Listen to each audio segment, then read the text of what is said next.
Good afternoon, sisters. I felt called to do a reading for the Earth Temple Collective today. I'm actually going to start with the Rose Oracle attunement from the Rose Oracle deck. So this is from Rebecca Campbell. Mother Rose, you were present long before we, and you will continue after we're gone. Bless this oracle and all who use it. May it be a gateway for all to return to ourselves, the earth, and each other. May our connection with the voice of our soul be made stronger with every use. May all who touch it feel cherished, held, loved, softened, and seen. May it deliver insight, understanding, compassion, and guidance that's in the purest, highest interests of all beings, past, present, and future. When I'm holding space for another, help me to step out of the way and invite others to connect with the wisdom that exists deep within them. Guide me and all who use it to embrace our ever-changing true nature in the seasons of our lives with compassion, understandings, and grace. Show us how we can plant ourselves here more deeply than ever before. Thank you, thank you, thank you. And so I felt called also to get Virgin de Guadalupe in hopes that she can help protect those who need it most, both in the spirit and in the physical. So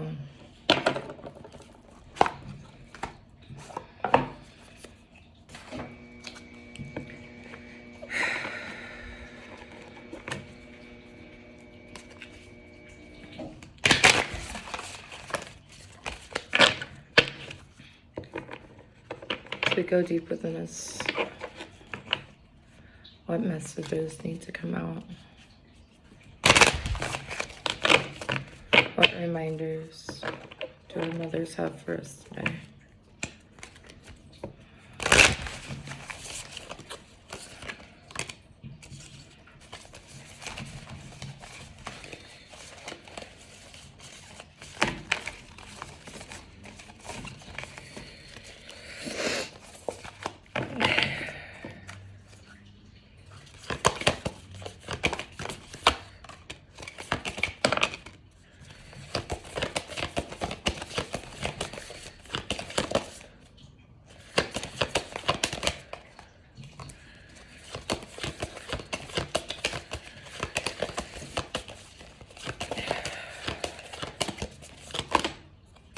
All right.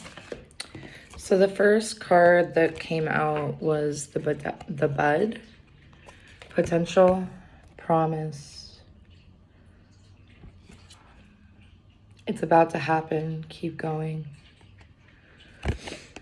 So, in our book, let's look into the bud. So when I see this card, I first notice the woman as she's looking upward, and then as she's cradling herself within the heart center. And she's wearing white, which is a purification and cleansing process. Those are the things that jump out to me immediately on this card. So let's see what our book has to say about it. And we've got 66, which is, very deep partnership and Gemini energy. That's the page number. A bud is an embryonic swelling on the stem of the rose that has the potential to develop into a flower, leaf, or shoot. In temperate climates, plants form resting buds that are resistant to the brutal frost. The bud is the promise of what's to come. It's the physical manifestation of the seeds that we've been holding deep in the earth, nurturing and dreaming through the fertile void of winter. Now we find ourselves in the inner season of spring, and the bud is beginning to realize what it was always destined to be, but it still requires tending in order to bloom. This is a card of encouragement, potential, excitement, and hope. It invites us to keep facing our true north and show up for what we've been called to create. Our effort has not gone unnoticed. Keep going. Someday we'll begin to see this beautiful creation in the world. The bud is connected with spring, the time when the upward energy of life is bursting on through. You may be seeing the first signs that things are beginning to come together. If you've been working on a project or you've been dedicating yourself to ushering in some change in your life. You're being called to keep going and trust that what you've been working toward is happening. Keep tending your garden. Before long, the bud will begin to unfold and bloom. The soul inquiry. What new buds are beckoning to bloom within you? So then now we've got After the Rain. In this card, I notice, again, she's upwards. There's emanating, like, of course, she's wearing white once again. And there's, like, a rainbow that's kind of in, like, facing downward and coming kind of between, like, the solar plexus. Well, not, yeah, between the solar plexus and the sacral. And she's looking up, almost like letting the rain wash through her. It says, silver lining, relief, hope, mercy. It's over. Acceptance. After the rain. Page 56. 5 plus 6 is 11. There's something very special and sacred about the moment after it stops raining. The atmosphere has released all that it was holding, and in turn, the earth has been cleansed, replenished, and nourished. It's a similar feeling to the moment after we stop crying. As the salty healing waters fall, they activate oxytocin and endorphins, which create a shift in how we feel. What was once overwhelming now seems possible. And while we may not know it consciously, noticeable growth will soon follow. After the Rain is all about hope, healing, beginnings, and endings. Emotions are soothed, broken hearts are on the mend, times of trial are over, mercy can be felt. There's a moment of relief, a new encouraging silver lining can now be made out of the distance. What's been challenging and difficult has or is about to ease up. If you've been going through a challenging time, the card is here to reassure you that things are about to ease. You've been through the worst of it, and now hope is here. These past weeks, months, or even years haven't been so straightforward. They've likely asked you to dig deep and endure hardships that have tested you. But now, at long last, there are smooth seas ahead. What you've learned and how you've grown can never be taken from you. And now it's time to enjoy the warmth of the blessings that life has in store. The soul inquiry. What are you ready to release? I'm also called to say that there's no linear progression in the reading of these cards, so one or more may resonate more to you. So now we've got the Return. This one feels very shamanistic to me. A new story, you decide, alignment, it's coming together. So as you can see in the card, we've got the rose opening in the background, and you've got this kind of almost guide, this like interstellar shamanistic being overlaid over the woman who is holding her breast almost in an ecstasy. And we've got the other, like this water kind of looking like luminescent water below, and of course more roses. So the return to ourselves, really. And so looking in the book, let's see. Excuse me. 106, 1 plus 6 is 7. The return.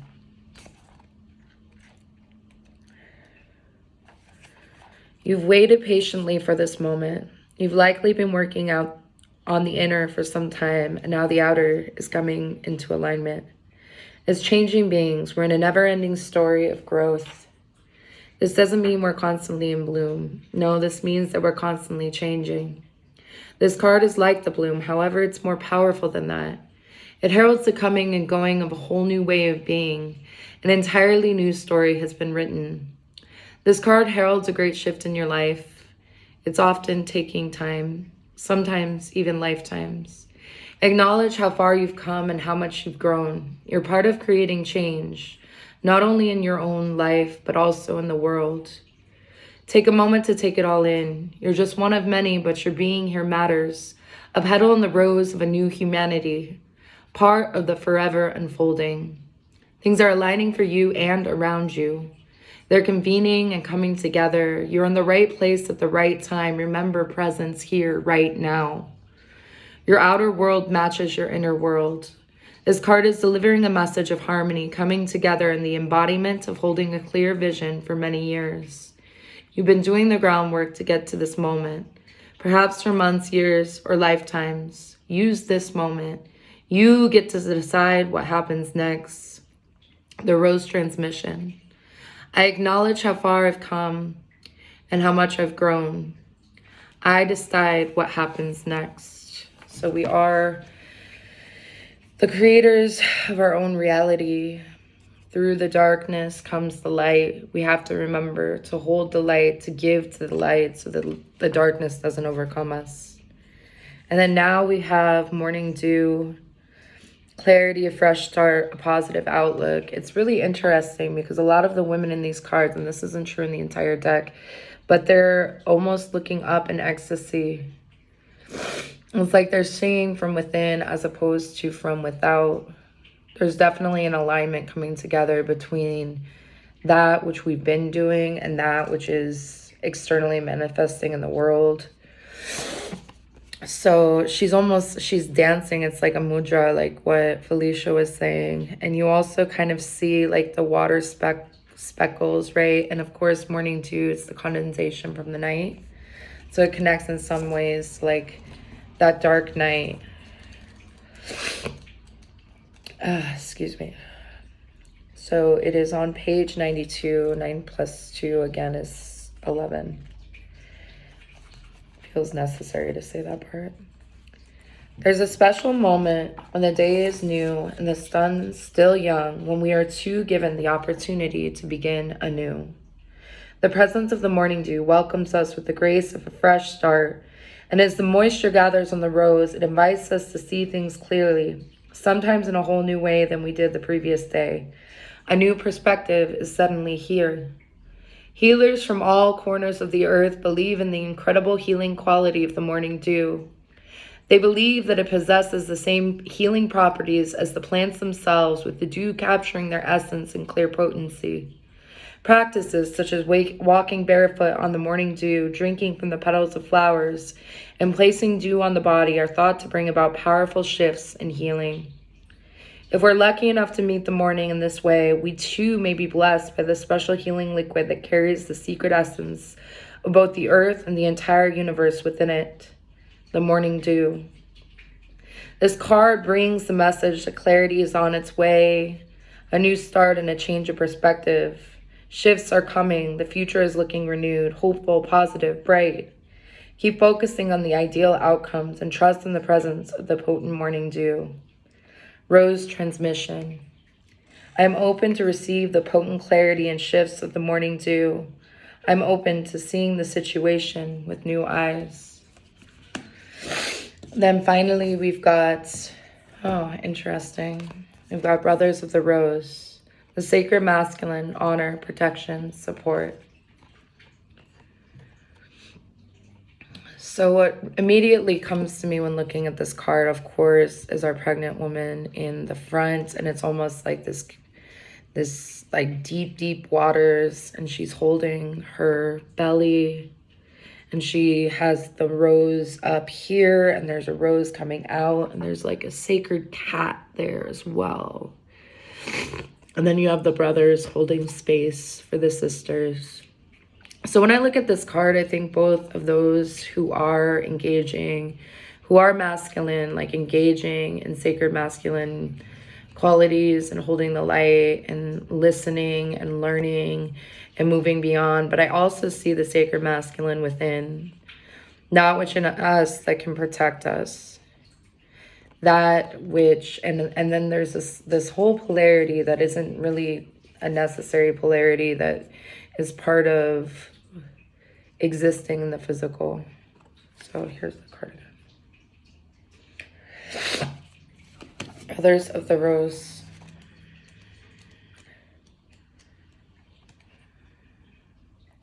(64), 6 plus 4 is 10, which breaks down into 1. The Magician, the Master, the Sacred Divine Masculine. This is a card of the sacred masculine. Like the feminine, the sacred masculine exists within each one of us, and together we're all being called to the balance, both energies within us. The sun and the moon, solar and lunar. Perhaps this is what it means to birth a new world. The sacred, mature masculine is something so needed in our world. It's the part of us that lives in deep honor and reverence of the feminine. It recognizes the goddess within all of us, within life, including the earth, and is committed to protecting and living in devotion of the feminine. The sacred masculine knows that striving and overpowering and enduring and conquering are not helpful. The sacred masculine is strong and tender, protective but not defensive. This card could be a sign that you're being called to work on the sacred masculine energy within you that's maturing and rising. It could be that you're being called to work on ancestral healing of the paternal line. It could be an indication that you're being called to invoke or acknowledge the sacred masculine in those around you. Or it could represent the sacred masculine appearing in your life. The sacred masculine exists within all of us. They're encircling you so that you can do your sacred work, so that you can be part of the return of the goddess within this earth. The rose is their emblem, and they wear it proudly on their hearts. Soul inquiry. How are you being called to work with the sacred masculine? So we have those 5 cards, and I do feel called to pull a few more. I know this is a long reading, but take what you will and leave the rest. But I do feel like I need to pull from my African Goddess deck.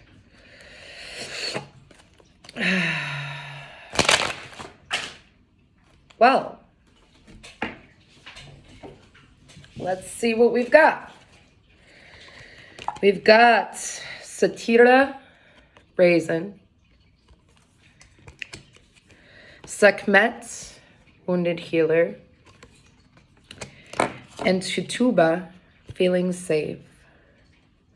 So I'm going to start with Satira. So when I look at this, I immediately notice the colors. 17, 1 plus 7, 8, something to do with balance, the harvest on her head. We've got a water world, waterfalls, bright, vibrant colors, very vivid, very alive, and she's dancing. She's dancing, and there's a sword right here in the, kind of to the side, the right side when you're looking at the actual photograph or illustration. And then of course there's also there's a railroad up around the waters, which I find really interesting, the juxtaposition there. And she's also has 4 what looks like mangoes kind of at the bottom. So let's see. Temple of the Warriors, element fire. Goddess Satira is the energy and spirit of Buxton and Guyana, South America. Satira is brave, bold, brazen, and barefaced, casting a spell with her hips. Step up, go for it, partner with the divine to make brazen choices, and everything meant to diminish you will elevate you. All who mean you harm will fall away. Your hurdles are illusions because you are plugged into the source. I am bold, brave, shameless, and brazen. It is brazen to be unapologetically you. It is brazen to speak up for someone not in the room. It is brazen to choose a different spiritual path or career than your community. It is brazen to build your family your way. So then we also have Sekhmet, which of course you notice the red, the gold, she's in the temple. We have the Eye of Horus above, and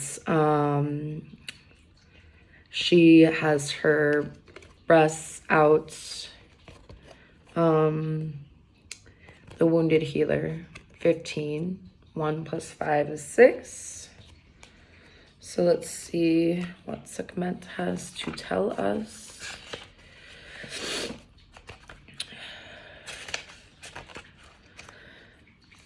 Also, the Temple of the Warriors, fire. Sekhmet is the fierce ancient Egyptian goddess of war and sun and healing. She carries life force in her palm with the power to create or destroy. Heal thyself. Everyone gets your best besides you. You are a healer among your tribe. Stop putting your needs last. When did you decide to become the martyr? Take a breath. Wounded healers hold sadness, rage, and fears of brokenness. Being a warrior wasn't a choice for our beloved foremothers. They did the best they could, but being a goddess warrior for us is knowing that we have the choice not to fight all the time. What are your swords, the weapons you use to fight? And what are your shields, the ways you defend yourself? Dare to lay the burdens down along with your swords and shields. It is safe to put myself first. I think that's a super important message. It comes back to that sacred rage and the sacred rage that we feel for those around us, not just that which is within us. It's a cleansing of the bloodlines, which is happening right now. And then we have number 4, Tituba, feeling safe. So you can tell that the feeling of this card is very, very different. It's almost like a wander in the garden of the beautifulness of the vivid plants and the blooming. We've got 4, which is the Emperor. And then also the colors here really stand out with the purple and the red and the orange. And she's got a book next to her, right? So that could have something to do with record keeping, the ways in which we don't record the joys as much as we do the pains. So, Tituba, feeling safe. So we've got the Temple of the Ancestors. She's from Barbados, Guyana, Salem. Air. Great ancestress Tituba was an enslaved Caribbean woman who was the first person accused in 1692 Salem witch trials. She was most likely kidnapped from the Guyana region in South America and then sold to a Barbados plantation. It is finally safe to be you. You have wandered through a dark night. Your trip has been long. There is light ahead. Your liberation is apparent. You deserve to feel secure. Feeling safe is knowing that your basic needs are met. Feeling safe is feeling at home in your body. Feeling safe is trusting your journey. Feeling safe is feeling free around those you love. Feeling safe is trusting the sun will rise again. If you grew up emotionally, spiritually, or physically unsafe, reset your default expectations to a healthier vibration. I am safe. It is safe to be safe. So all in all, I'm seeing very much a story between these things because, of course, we have like Sekhmet, the wounded healer, holding on to that which is ours, but also holding on to the ancestral patterns. And almost like a call to let those things go so that we can be brazen in our joy and our abilities, in our process, in our stories, and reclaiming our own narratives. And then, of course, in order to do all that, like, we need to feel safe. We need to feel safe within ourselves, within our community, within our tribe, within our family. And we need to know that we're not alone. That all of the work that we've been doing has come into fruition at this moment, or we wouldn't be here. So it is the return. It is, and it's so interesting because the way in which the cards kind of came together in alignment, because we have the morning dew, a fresh start with feeling safe. We have after the rain with Sekhmet, right? The silver lining. The fact that it is over, the fact that we don't have to hold on to all of the pain that has always been part of our DNA and our patterns and our roots. And then we have the return of the voice with Satira, the brazen voice, right? We get to decide our story, and not only do we get to decide our story, we get to decide how to speak it into existence, into each other, into ourselves, into our children, from one side to the other, the bloodlines. there's a lot here. So I feel done saying the things that I've been saying. Just remember to look deep within, and I want to leave you kind of with the way it looks to me.